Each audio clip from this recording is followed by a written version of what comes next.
dear Professor Jeffrey Sachs, dear President of the Senate, dear members of the Senate, dear guests. Domnule Profesor Jeffrey Sachs, domnule președinte al Senatului, doamnelor și domnilor senatori, stimați invitați, am să vorbesc câteva cuvinte în română și apoi câteva cuvinte în engleză. Este o mare onoare pentru Universitatea Babeș-Bolyai astăzi să organizeze această ceremonie și să-i acorde cea mai înaltă distincție a Universității, cea de Doctor Honoris Causa, profesorului Jeffrey Sachs, un savant remarcabil în mai multe domenii ale științei, începând cu economia, dezvoltarea sustenabilă, geografia, management și politici publice. Dincolo de aceste remarcabile realizări pe care domnia sa le-a obținut în domeniile amintite, iar CV-ul domniei sale este impresionant și este evident unul public, profesorul Sachs este și una dintre cele mai profunde voci în spațiul public, o conștiință implicată adânc în diminuarea sărăciei, în reducerea inegalităților economice, sociale din toată lumea și mai cu seamă din spațiul african. Noi îl privim nu doar un teoretician cu rezultate, cum spuneam, remarcabile, dar și un practician datorită implicării domniei sale în multe organisme mondiale care și-au propus tocmai aceste obiective de diminuare a sărăciei și a inegalităților la nivel mondial. Cu toții suntem de acord că astăzi, mai mult ca oricând, oamenii de știință trebuie să îmbine trecutul, dezvoltările din trecutul imediat sau mai îndepărtat și să-l conecteze cu prezentul, să nu aibă emoții și rezerve în a emite și a adresa probleme controversate ale lumii noastre. Profesorul Jeffrey Sachs a făcut în acest sens o muncă de pionierat, iar teoriile pe care domnia sa le-a elaborat au stat la baza multor politici publice pe care organisme internaționale le-au transpus în practică în ultimele decenii. Umanitatea a reușit în ultima vreme să facă să reducă sărăcia, să țină sub control foametea și, în mod paradoxal, au apărut alte riscuri în zone ale lumii unde foametea este de domeniul trecutului. În 2014, peste 2 miliarde de oameni au suferit de obezitate, în timp ce doar 850 de milioane au suferit de malnutriție. Iar în 2010, la un mort de inaniție, au existat 3 decese cauzate de obezitate. În mod paradoxal, deci, aceste lucruri trebuie abordate și adresate cu alte soluții decât în trecut.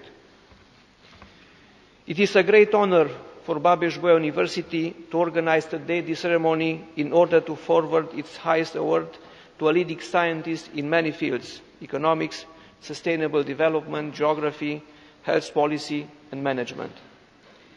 Beyond these remarkable scientific achievements, Professor Jeffrey Sachs is one of the profound voices in the public sphere, a conscience deeply involved in diminishing poverty, economic and social inequalities all over the world. This is why we regard him not only as a theoretician, but also as a practitioner, as an intellectual who devoted his knowledge to a better world. We all agree that today's academics have to question the basic narrative of our world, to connect past developments with present concerns and not be afraid of controversial issues. Professor Jeffrey Sachs is aware of the near future in which we have to face a new set of challenges, primarily economic ones, but not only. He explores the projects, dreams and nightmares that will shape the 21st century and beyond. He asked the fundamental questions: how can we protect this fragile world from our own destructive power? And what does our future hold? Humankind has managed to bring famine under control thanks largely to our phenomenal economic growth, which provides us with abundant food, medicine, energy, and raw materials. And we have to stress here the important work Professor Sachs has played in Africa throughout the past decades. But in other parts of the world, new risks have occurred. In 2014, more than 2.1 billion people were overweight, compared to 850 million who suffered from malnutrition. In 2010, famine and malnutrition combined killed about 1 million people, whereas obesity killed 3 million. That is why we have to look to the past, but in the same time to find new solutions. And Professor Sachs is among the scientists who is looking for solutions.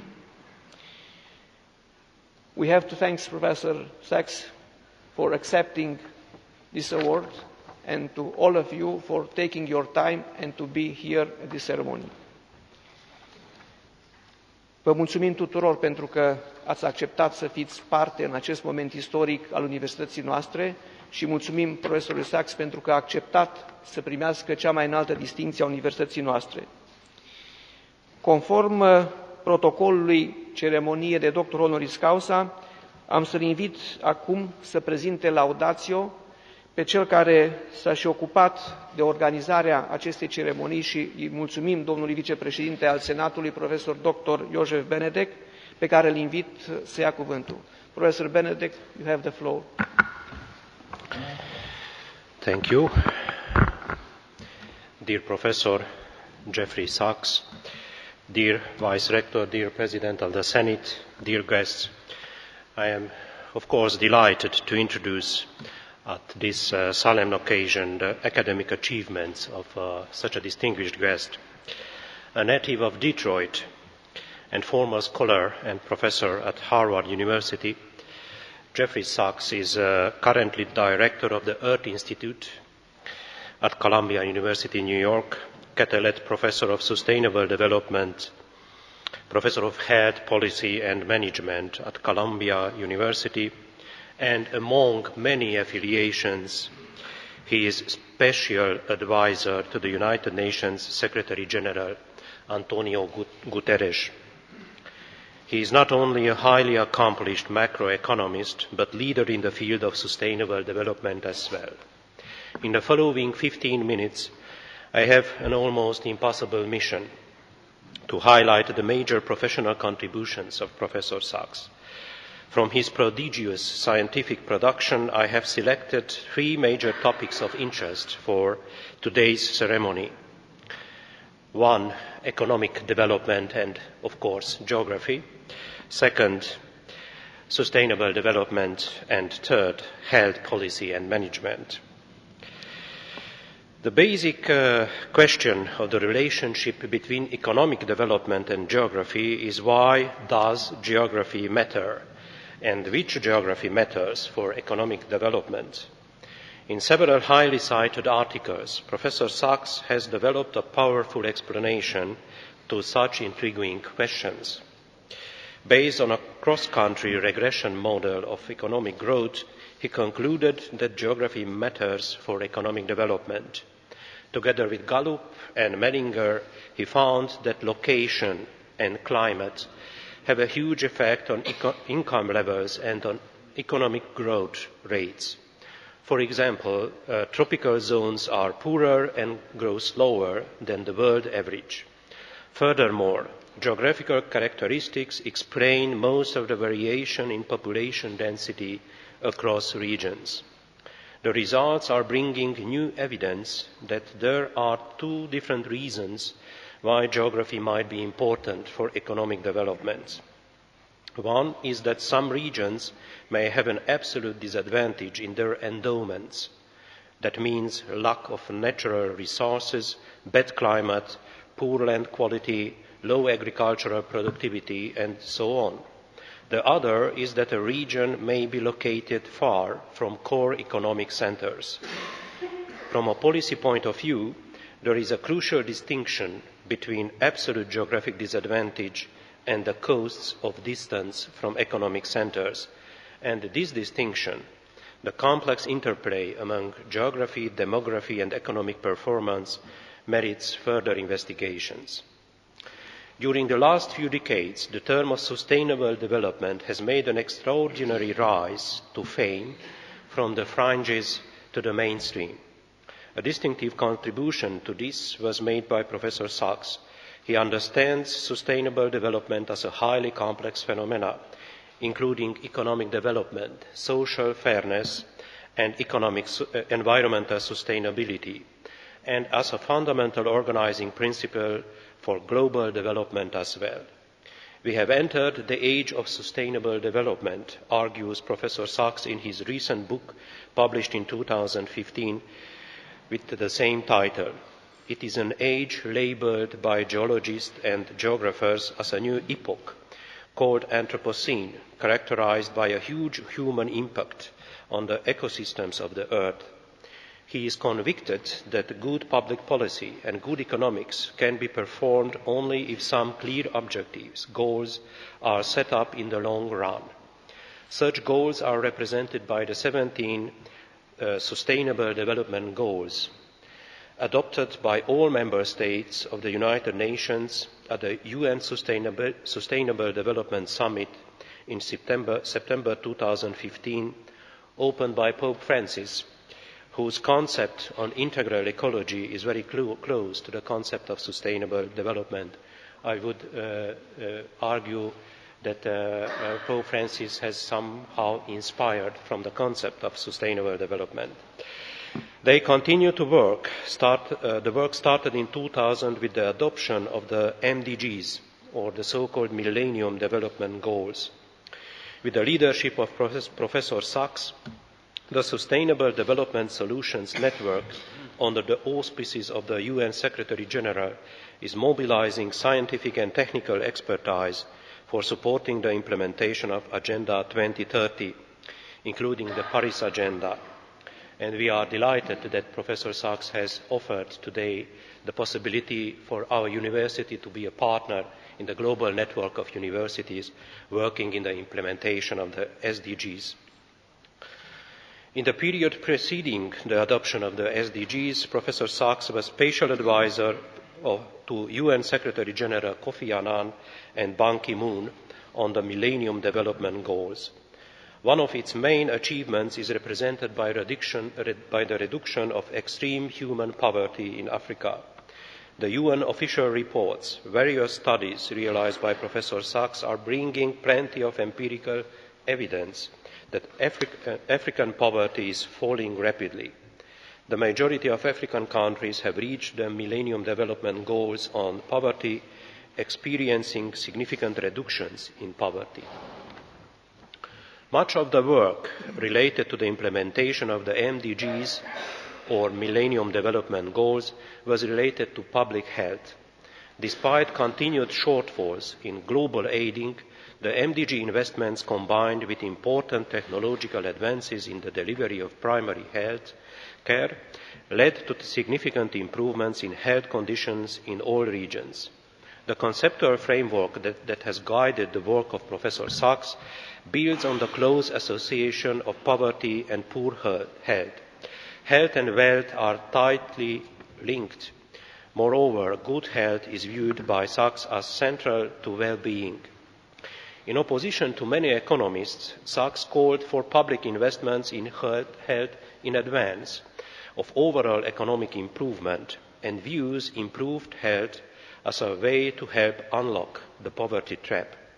These early investments in public health are seen as part of an overall public investment program that includes also other elements like farming, education or environment. An example for this integrated public investment approach is represented by the Millennium Village project, pursued in 10 African countries. The MDG picture for health is described by Sachs as one of conditional optimism, progress being made in creating primary health systems, deploying new technologies, and in mobilizing new financing. The most pressing challenge is to close the remaining financial gap to enable universal access to primary health system in every low-income country. In a recent paper published last year in Science, Sachs and Schmidt-Taub have proposed the Global Fund to fight AIDS, TB and malaria as a template for further funding of research, development and scale-up of interventions in both health and non-health areas of the SDGs. In this line of argumentation, the World Happiness Report has been launched in 2012. Maybe you don't know, on the 14th of March, in a few days, we are going to celebrate the International Day of Happiness. And at this occasion, the World Happiness Report 2017 will be launched, and Professor Sachs contributed in his role as co-editor to the ranking of countries according to an index of happiness. I would like to say that Romania is well placed in this ranking, as it is also in the ranking of the CDGs index, the Sustainable Development Goals index. So let's be optimistic. There are many countries which are less happy than Romania.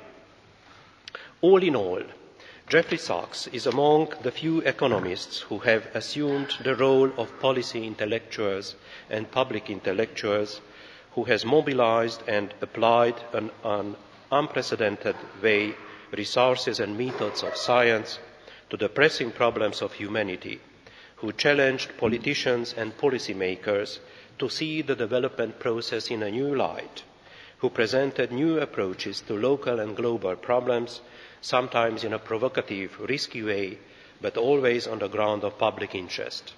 For these reasons, it is a great honor for us to have Professor Sachs accepting the Doctor Honoris Causa award. Thank you, Professor Sachs.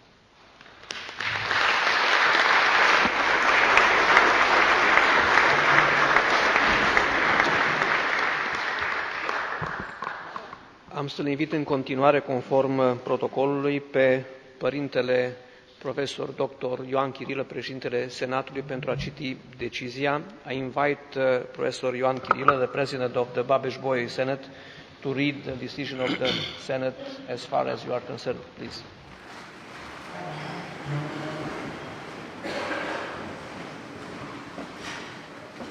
Nos magnificus rector, clarissimus preses, nec non senatus alme matris Claudio Bolitanis, Universitatis Collegium, et nos, in Geografie Facultatis Decanus, prestantissimo ac doctissimo professori Jeffrey Sachs, tere instituti in alme matre, Columbia, Nove York Universitate Directori, dum observamus suam grandis momenti, ut doctrine economice cultor veritiam, nec non suas preclaras ad unitarum nationum corporis fines perficiendos, et ad extremem pauperitatis, atque famis in minus progressarum terrarum diminutionem contributiones. Titulum Honoris Causa Doctoris eidem conferimus, in cuius rei fidem hoc diploma propriis manibus subscriptum et nostre universitatis sigillo munitum et confere curamus. Datum Claudiopoli ante diem septemidus Martias anno Domini billesimo 18. Magnificus rector Johannes Aurelius Pop, professor doctor Romaniae Academiae Sodalis Pop, honoratissimus decanus Danus professor Dr. Petrea, clarissimus senatus preses, reverendissimus pater Ioannes professor Dr. Chirilă.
And now I'm going to give the floor to Professor Jeffrey Sachs in order to deliver his lecture, the first lecture as member of the Babeș-Bolyai community.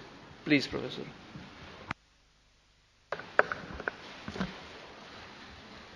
President of the Senate, Vice Rector, distinguished faculty, ladies and gentlemen, all distinguished guests, my wife Sonia, thank you for this profound honor and for welcoming me and welcoming my wife into your wonderful community.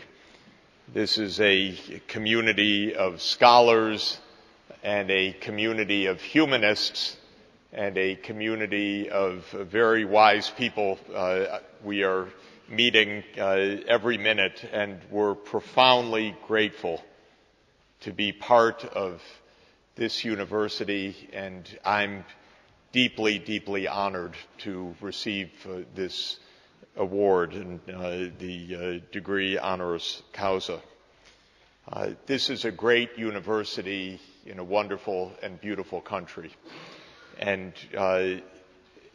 it also carries the name of two great thinkers, which also have some special significance.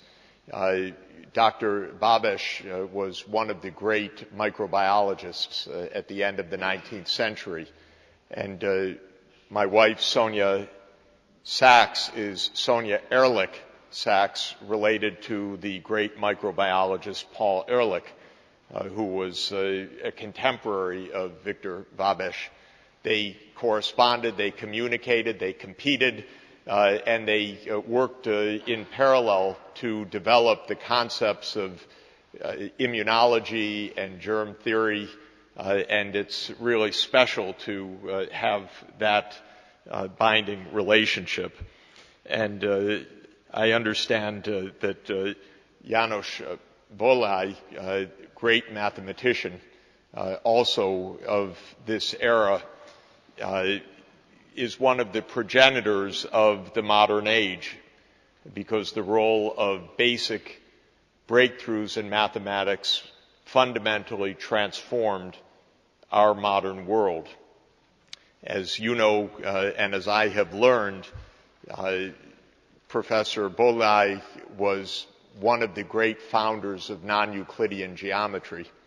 And it was poignant for me to learn about his biography, because he was, of course, trying to make a breakthrough of profound originality, and it was extraordinarily painful. And his father kept telling him, relax, work on something else. Don't work so hard. He was tortured by this challenge. But of course, he did make the breakthrough. He became one of the founders of the new geometry of non-Euclidean geometry. And that was fundamental a generation later for Albert Einstein to be able to develop the theories of special and general relativity. Without those breakthroughs in new geometric concepts, we could not have had a space-time revolution. And of course, Einstein's world created our modern world in fundamental ways. Every time we use GPS on our phone, we're using corrections of special relativity and general relativity corrected so that we know where we are on the planet. Every day that we worry about geopolitical crises in a nuclear age, we're part of that world also. So I feel that this university carries with it also the pride and the weight of the modern world, fundamentally, in the names of the two great thinkers who grace this university and in the work of this faculty. We are in an extraordinary time. There's no question about it. It has probably been true, at least for the last 200 years, arguably for the last 500 years that every generation has felt an extraordinary burden. I had the pleasure in the last couple of years of reviewing 500 years ago because another great university, University of Leuven, celebrated the 500th anniversary of Sir Thomas More's Utopia, which was published in 1516. Last year, we celebrated the 500th anniversary of Luther's 95 Theses.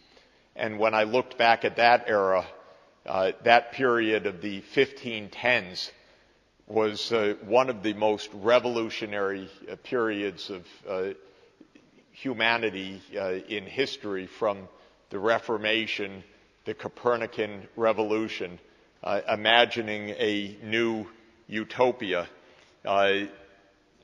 Machiavelli inventing a new political philosophy, all within the space of 3 or 4 years.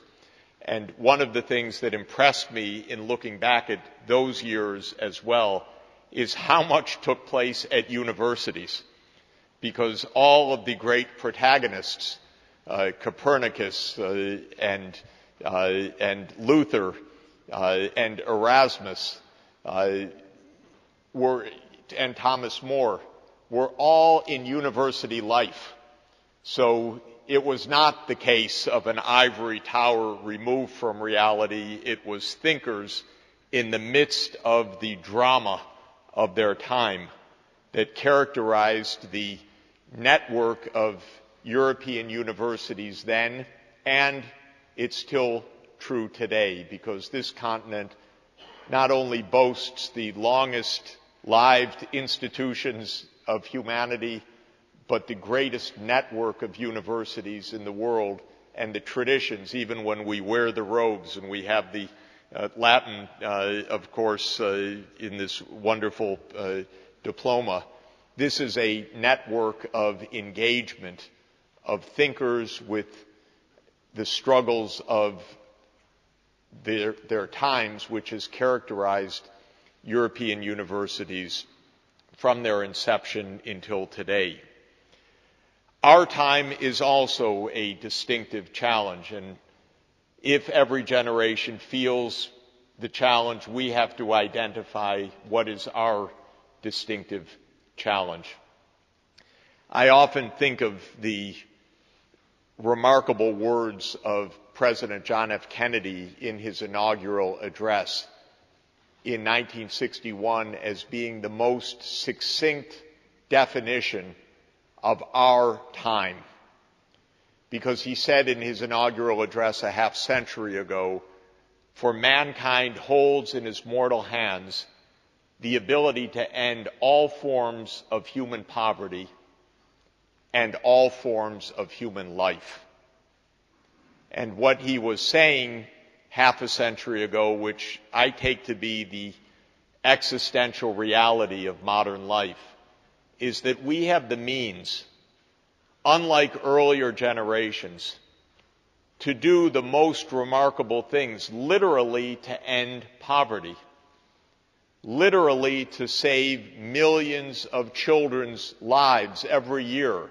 6 million children will die this year, essentially of poverty, because they will die of conditions like measles or infection or malaria, where our technology would permit us, if we're organized, to save all of those children. This is our power because of the scientific knowledge, the experience, the wonders of an interconnected world, the fact that now we can have a conversation, give guidance, look at a child through a camera in any part of the world, and therefore accomplish breakthroughs that were not available to earlier generations. We can, as President Kennedy said, end all forms of human poverty. But as President Kennedy also completed that thought because of our technologies, because of the power that we have in how we deploy natural resources, in how we learned to split the atom in Einstein's world, to take an equation from a 1905 paper, E equals mc squared, and turn it into the nuclear age. Because of that, it is true, as President Kennedy said, we have the power to end all forms of human life. And it has been a knife edge, indeed, since 1945, to keep ourselves from our own worst impulses, and also to direct our efforts towards what we can accomplish.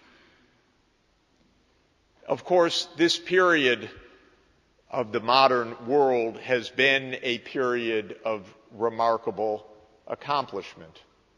If one looks back over the period since the Second World War, that was the era of decolonization. It was the spread of literacy. It marked the rise of modern economic growth in all parts of the world. Romania and Central Europe was, of course, by history, by the facts of World War II, by Stalin's not so felicitous outlook in the world, cut off from a lot of the natural heritage of this region, because Europe had never been divided as it was divided in 1945. This was a break in history, a break in logic, a break in experience. It had no basis in deeper ideas. It was a profound and cruel mistake and imposition on this region. I happen to have the good fortune to play some role in 1989 at the beginning of the reunity of Europe. I was asked by Solidarity Movement in Poland to help think through some economic strategies for what to do in the midst of the economic chaos and the political transformation that was suddenly available. And I can tell you, I was tasked one day to write an economic plan for transformation, for the return to market economy. It's not a usual assignment, by the way. And I think I wrote the first such plan ever written just by accident of history. And it was an unusual request because it was one night with one of Lech Wałęsa's top advisors, Jacek Kuran, who told me we need a plan, and I said I would go home and in a few weeks send it to him, and he said, "You don't understand, Mr. Sachs, we need a plan tomorrow morning." And so, having a good tradition of a university student, I stayed up all night to complete my homework and wrote a plan. But what I wanted to convey to you was that Kuran gave me the first sentence of that plan. He said to me, "You provide the economics, but the context is Poland wants to return to Europe. So your sentence opening is, this is a plan to return to Europe." And I did my best to try to give ideas of how this breach could be quickly healed. And my idea was that we could reconnect Central Europe and Western Europe much faster than was previously understood, and I tried to give some technical arguments about trade and exchange rates. I wanted this region to rejoin what was then the European Community, I said by 1994. That was a little bit faster than turned out to be the case. It turned out to be 10 years for Poland and 13 years for Romania, 2007.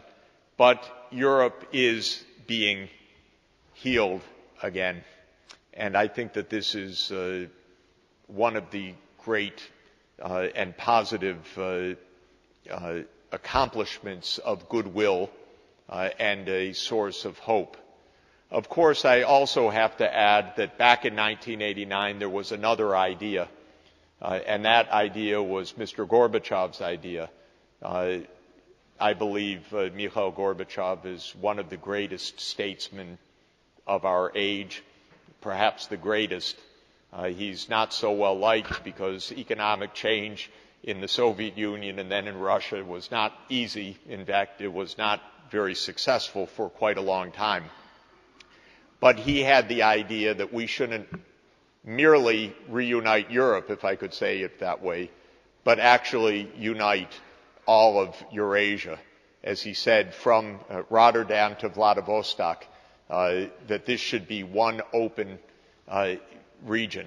I still hold that idea in my head also as a hope for us, because I think that merely having extended a division some hundreds or thousand plus kilometers further to the east is not what we were really after in 1989. What we were really after was creating an open world and a world that wasn't divided at any point between us and them, but rather was a world that was open in knowledge, in goodwill, in communication. And I still long for that realization as well. I think Gorbachev's vision is the true vision that we need for our age. Not only a vision of Central and Western Europe united, but of the world united. And that brings me to the context of sustainable development. Because we face a challenge that makes world cooperation essential, that makes the ideas of us versus them impossible ideas for our time, that makes the ideas, I'm sorry to say, of America first so wrong-headed that we have to think of the world first and all of us as part of that. And that is the special challenge that we face in our generation.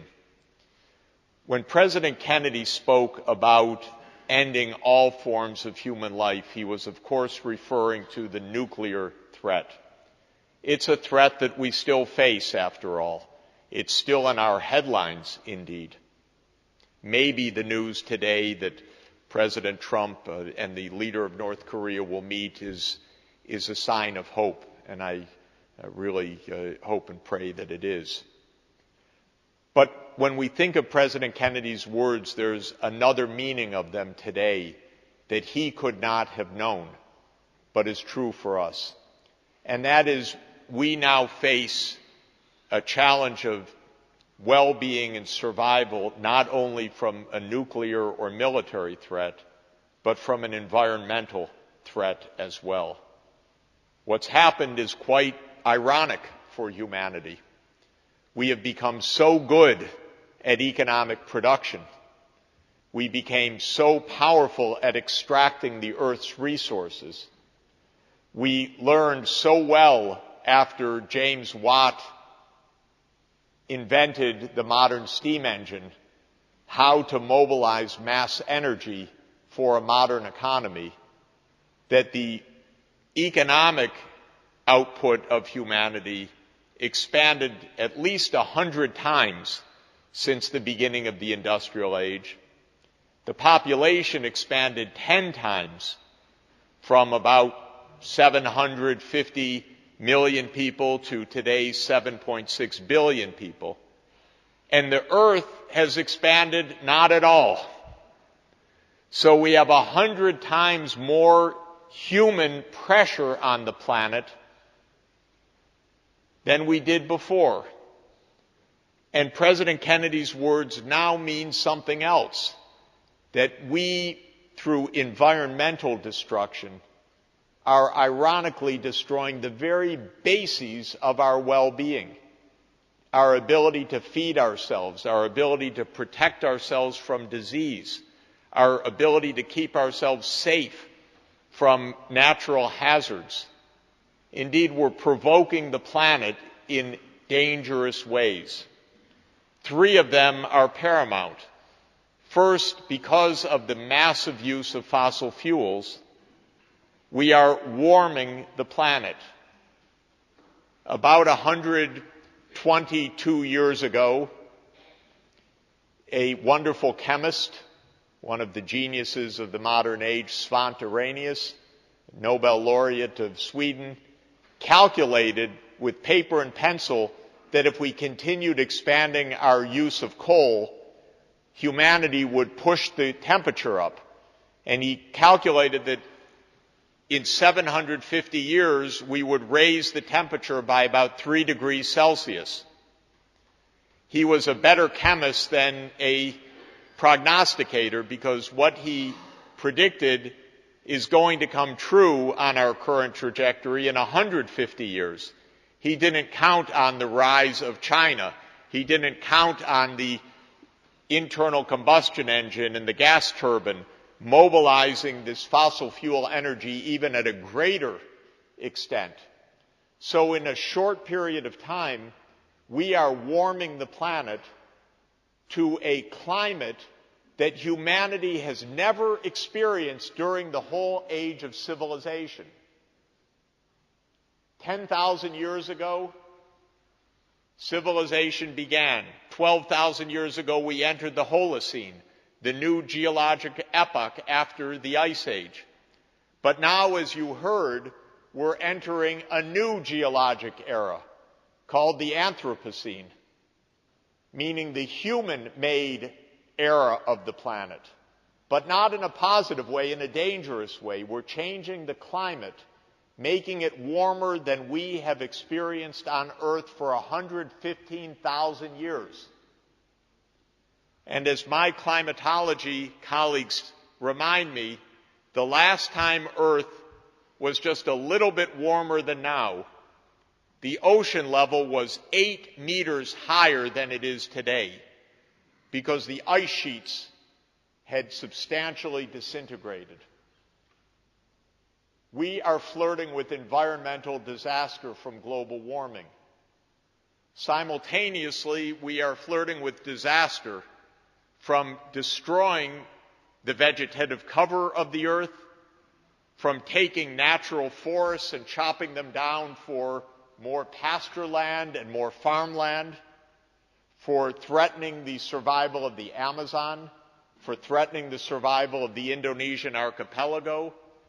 Even the great Carpathian forests are under stress now because of the logging that's taking place. Some legal, apparently some illegal.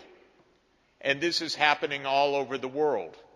And the result is, we are told by the ecologists, that we are pushing millions of species towards extinction. But we depend on those species. We don't remember it, but we do. The pollinators that make our crops are being pushed to disaster. We have a collapse of honeybees, which are vital for our crop production, for our fruits and vegetables. And we're destroying the marine habitat, because with all the carbon dioxide we're putting into the air, it is dissolving into the oceans, acidifying the oceans, destroying the shellfish and the marine ecology, the plankton with the calciferous shells that are a core part of the food chain for marine species. We're putting it all at threat. And a third part that we're doing is we're polluting the environment, not only warming it, not only cutting the forests, but putting so many chemical pollutants into the air and the water that we're poisoning ourselves, our children. Children go to school in many cities after drinking poisoned water and then breathing poisoned air. It's estimated that millions of people are dying from low air quality because of all of the particulate matter that is in the atmosphere. My wife and I were in New Delhi about 2 weeks ago. I had a cough for at least a week afterwards, because you breathe and you suffer from the acidity and you suffer from the particulate pollution. And Asia is experiencing many such air pollution crises. And the great rivers are heavily polluted, like the Ganges River in India. Many rivers no longer reach the sea throughout the world because they have so many dams and so much abstraction of water for irrigation and over-industrial use. This has become our generation's unique challenge. We have economic growth and we aspire to more growth. And if you ask any government in the world, what do you want in your economy? Faster growth. But if we continue on the direction that we're continuing, we will destroy the physical earth. And so much of the growth that we are experiencing right now is to create wealth at the very top levels to an amount and extent that's unimaginable and unusable by those people, alongside poverty that is killing millions. Just this week, Forbes magazine, which keeps track of the billionaires in the world, gave its annual report. It's an issue I read with a lot of interest. I want to know who these people are and what they're doing. So this year there are 2,281 billionaires in the world on the list. They have a combined net worth of $9.1 trillion. The richest in the world today, the owner of Amazon, Jeff Bezos, has a wealth above $100 billion. That would take probably 1 million years to spend. There's no point, of course, to this except to give it away for good human purposes. Because there's no way for an individual to have enough yachts, enough homes, enough buildings, enough property to make use of $100 billion. It is a perversion of our economy. It is not a sign of economic wealth or success. It is a sign of perversity that 2,281 people have $9.1 trillion of wealth and several hundred million people are fighting for their very survival because they don't have a dollar to cure a child of malaria. So this is what sustainable development means. It means that we have the technology, the income, the physical capacity to end all forms of human poverty, to ensure human dignity for everybody on the planet. But we also are destroying the planet and leaving hundreds of millions of people to suffer at the same time. What the world agreed in 2015, all 193 member states of the United Nations, is that we can solve this problem. Pope Francis spoke to the UN General Assembly leaders that morning, September 25th, 2015. He said, we have a moral crisis. We have a need for a common plan for our common home, Earth. And the world leaders responded by adopting the Sustainable Development Goals. 17 goals embedded in so-called Agenda 2030, a diplomatic framework of cooperation to say that we need to redirect how our economy works so that it is not only assuring prosperity, but also social justice and environmental sustainability. And then a few weeks after that important meeting in Paris on December 12, the same 193 governments all agreed on the Paris Climate Agreement to put a halt to the global warming. We can't do it immediately because the energy that we use will continue to warm the planet until we, at great haste and alacrity, which we must have, a sense of urgency, convert to a new kind of energy system, one that is based on zero carbon energy sources, such as wind power, or solar energy, or hydroelectric power, or geothermal power, or ocean power, or safe nuclear power, if we are smart enough and good enough to make such energy sources safe. That is our challenge, to redirect how the world economy works. As an economist, I can tell you we have no other choice, but we have all the means of success, as President Kennedy told us. I'm sometimes told, well, yes, of course children die, they're poor. It will take time for them to stay alive. It takes time for economic development. And I say, are you kidding? Right now, we have the wealth to help keep those children alive. We have the public health knowledge.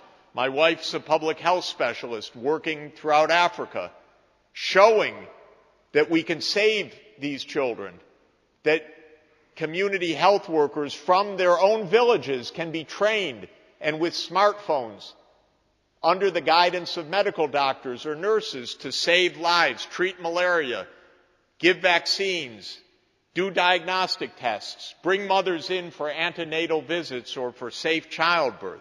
All of this can be accomplished now, and we have the wealth and we have the means to do it. We just have to get away from the idea that what the rich people hold, that that's theirs and it can't be touched, and we should give them tax cuts and favorable treatment and leave the poor to suffer. This is the moral idea that we need to overcome, to understand that we are one world, one society, one humanity joined together. One of the teachings of the Catholic Church, which I so much like, in an encyclical of Pope Paul VI, Populorum Progressio, a brilliant document of a half century ago, talks about St. Ambrose saying that when a rich man gives to the poor, he's not giving a gift to the poor, he's giving the poor person what is his. That's a core moral idea, that what is available for us has to be available for the dignity of all. So we have a practical challenge, colleagues and ladies and gentlemen, how to make the world fair and how to make the world environmentally sustainable. And it is a challenge that engages all of us. It is in part a technical challenge. I'm being honored today by the geography faculty. We need the skills of geographers for remote sensing, for reading satellite data, for understanding how ecosystems function in real space, how forests are being preserved or are being destroyed. This is the work of modern geography with incredibly powerful tools, with remote sensing, with the satellite imagery, with geographic information systems. We need that expertise. Every faculty here has a major contribution to make.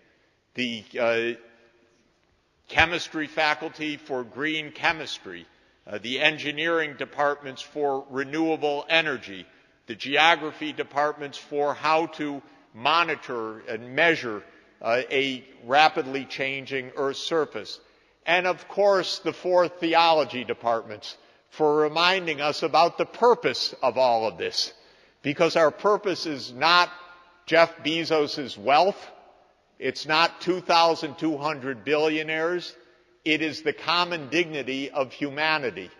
It is the moral vision that has to be the fundamental motivator. We have a lot of work to do. I'm absolutely delighted that we have a wonderful government official who's also a member of this faculty, Laszlo Borbély, who's here, who heads Romania's Department of Sustainable Development. The government has taken the commitment to make the Sustainable Development Goals real, operational. And you have a big responsibility in Romania. You'll be president of the European Council the first semester next year. All the other, is it going to be 26 or 27 countries, depending on how fast Brexit goes? Even 28 others, depending on what happens in Spain, I suppose. But how your colleagues will join Romania in taking a European-wide solution. Because this cannot be done one country at a time. It's continental scale, but even more than that, it is global scale. And let me end at this point. One of the absolute core imperatives of sustainable development is global cooperation. The idea that NATO goes here, the European Union goes here, and beyond that is sanctions, is untenable for a safe world. The idea of a new Cold War is impossible for a safe world. The idea of America first makes no sense ever, but certainly no sense today. The idea that it's competition between the U.S. and China, this is a nonsensical idea. We need cooperation, not competition. We need to be working together to make a transformation of energy, of food systems, of our cities faster than ever. This has to be done cooperatively. Europe should be reaching out to China. China's proposed a Belt and Road Initiative to go from East Asia towards Europe. Europe should say, we'll meet you halfway, maybe in Uzbekistan, maybe in Mongolia, maybe in Kazakhstan, but let's join Eurasia together with sustainable infrastructure and with a shared vision of a world that together is addressing sustainable development.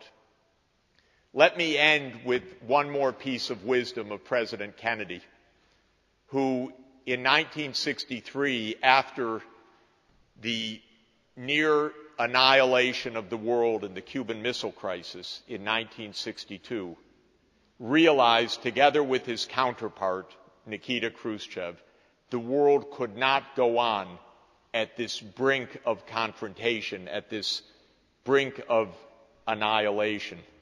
And both President Kennedy and Nikita Khrushchev in 1963 took bold steps, visionary steps, to turn away from the Cold War. They negotiated the Partial Nuclear Test Ban Treaty, which became the forerunner of the Non-Proliferation Treaty. And again, incidentally, Pope John XXIII played a decisive role that year with another great encyclical, Pacem in Terris, Peace on Earth, which said, we cannot have peace without a moral framework. But President Kennedy made a campaign for peace, which I find inspiring to this day, which helps me to understand how we can work together. And he said in one of his greatest speeches, in my view, his greatest speech, on June 10, 1963, a speech called his Peace Speech, where he appealed to the American people, think about the humanity of the Soviet Union, not the Soviet Union as our enemy, but as common humanity, because we share an interest together in peace, a wonderful sentiment at the height of the Cold War. He said the following words, which I take to be the spirit of our age and the spirit of great universities like this one and the spirit of a network of universities around the world, which I hope together we help to create and to nourish. He said, "So let us not be blind to our differences, but let us also direct attention to our common interests and to the means by which those differences can be resolved. And if we cannot end now our differences, at least we can help make the world safe for diversity.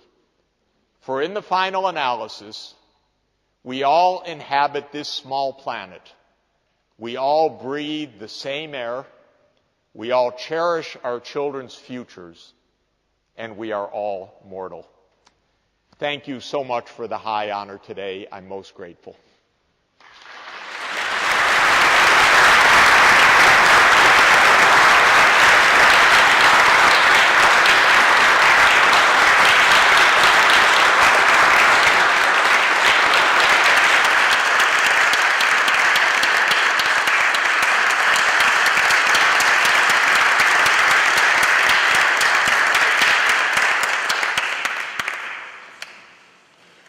Thank you very much, Professor Sachs, for this valuable lesson. And hopefully you will find time to come back to our university, as many as possible in the future. I was glad to hear that my statements, the need to connect past developments with recent concerns, is, in your opinion, a very important one, and you put in front of us a plethora of proofs in this respect. We need to base the future not only on growing economies, on knowledge, on mutual respect, trust, diversity, but we need to add soul. It is very important for present and mainly for the future. Mulțumim distinsului invitat pentru această pledoarie, pentru a învăța din trecut și a conecta trecutul la știință, la responsabilitatea factorilor de decizie și la nevoia de a pune suflet în tot ceea ce, în calitatea noastră de savanți, de intelectuali, de oameni de știință, de profesori, pentru că fără a adăuga și această plus valoare care este liberă, e gratis, acțiunile noastre nu vor conduce în mod cert la o lume mai bună. În acest moment ne-am apropiat de finalul ceremoniei noastre, nu înainte de a vă mulțumi încă o dată pentru că v-ați găsit timp să fiți alături de noi în acest moment special și în acordurile unui imn atât de drag nouă să ne despărțim cu bucurie.